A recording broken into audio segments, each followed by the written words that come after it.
I'm Pauley Perrette, and I play Abby Shuto, the unbelievably brilliant and smart. I'm like the biggest Abby Shuto fan. I'm not really her, so I can say that. I just play her on TV. But she's a brilliant scientist, and she was a genius at a million different things, from botany to ballistics to chemistry and physics, every kind of thing in the world that not one person could possibly be an expert on all at the same time, except for Abby.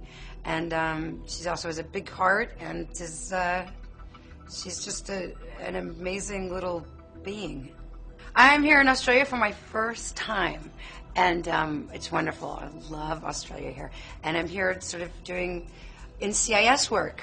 I'm doing press and interviews, and not only to promote the show and the show that's airing now, because our season finale is about to air here.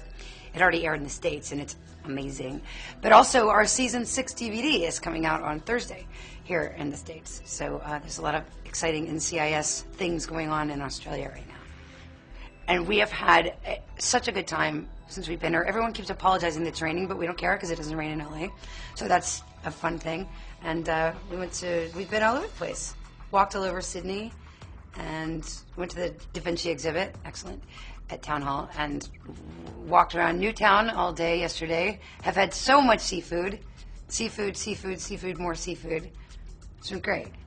We are going on into our 8th year of NCIS, and Mark Harmon, David McCallum, Michael Weatherly, and myself, the core 4, have been on it the whole time, and people have come and people have go, and it's just always been, it's such an incredible experience. We all love our show. That's key, number one. So everybody's really excited to be there. We love working with each other, and when you work together that long, you know how to anticipate and to feel out the other person.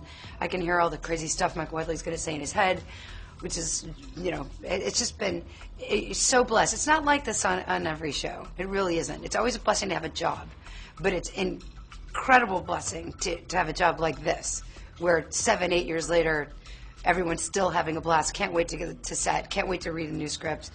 We're just really grateful, all of us. My favorite unscripted moments on the show is pretty much everything that comes out of Michael Weatherly's mouth.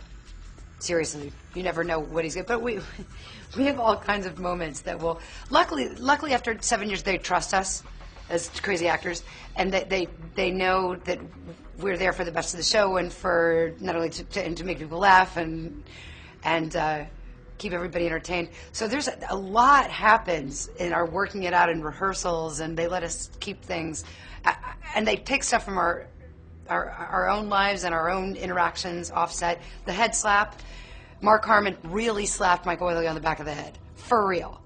And they started writing it into every episode. And my character, Abby, I'm from the South in the States, and we all hug each other, and I always hug everyone, so now Abby hugs everyone. And complete strangers out on the street slap Michael Weatherly on the head and hug me. So the hardest scenes for me to do ever is we're pretty much across the board, not just on NCS, is I'm not a very loud person, so like having to yell at someone even as an actor is so completely, and not even, like, I don't know how to do that. I've never yelled at anybody in my life, in my own personal life. That's always hard.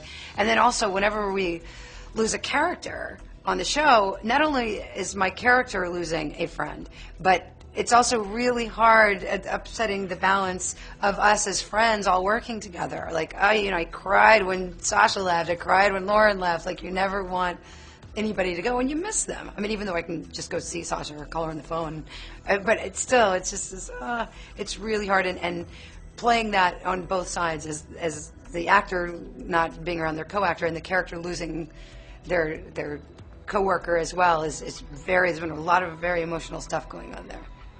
I've said several times that the change that I would like is to have a big giant episode where Abby gets the spider tattoo removed, because I have put that thing on my neck over 1,000 times. It feels like chewing gum. It comes off. We have to put it on and off and on. Every time I change dog collars. That'll never happen. Oh, by the way, it's fake. There was one time, as far as Abby's shoes go, Abby's shoes go,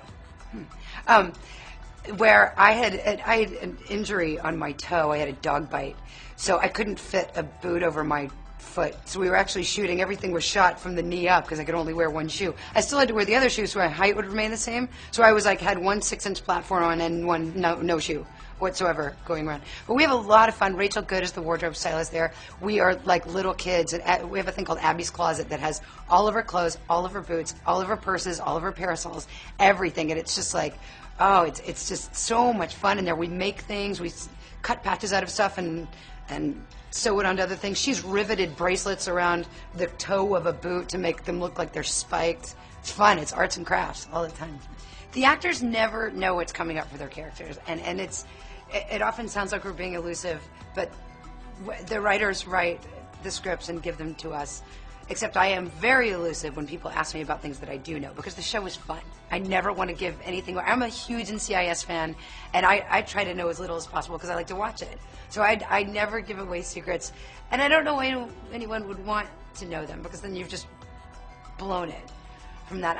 I would like to know, I know Abby has a little brother, just mentioned 3 times in the last 7 seasons. We don't know who that is. A lot of people and fans are always saying, Abby should get out of the lab more and go to crime scenes. And I'm like, no, stop saying that, because I really like being in my lab. I know where everything is. I have all my dolls there, all my equipment. It's all good. That's my happy place. So Calf Pal is the big giant drink that Abby is always drinking. Calf Pal in real life and fake life on the show is actually a fictional, super caffeinated drink. In real life, I am drinking unsweetened, unfiltered cranberry juice. That's what Pauley drinks. And the cup itself is patterned after an American soda that you can actually buy at convenience stores that really is that big. And people go, it's a fountain drink there. It's not called Calf Pal. Calf Pal is fictional, but I just drink cranberry juice. My undergraduate degrees are sociology, psychology, and criminal science. And then I started my master's degree in criminal science before I got in the entertainment industry. But I am a lover of science and math myself. And my educational background definitely helps me with really big, giant words. And I've learned so much. I've learned so much by doing this show this long that I was thinking that I could probably just pass my master's degree exams, maybe. No, probably not. When this character was first developed by the brilliant Donald P. Bellisario, who also created Quantum Leap and Magnum P.I. and a million other brilliant TV shows, it was given to me early on. I was the first cast member cast, as far as, so they tell me. And it was, I went in and I read, and I went in and I read. It's a long process. You have to read for one person, then 2 people, then 5 people, then 50, then 100.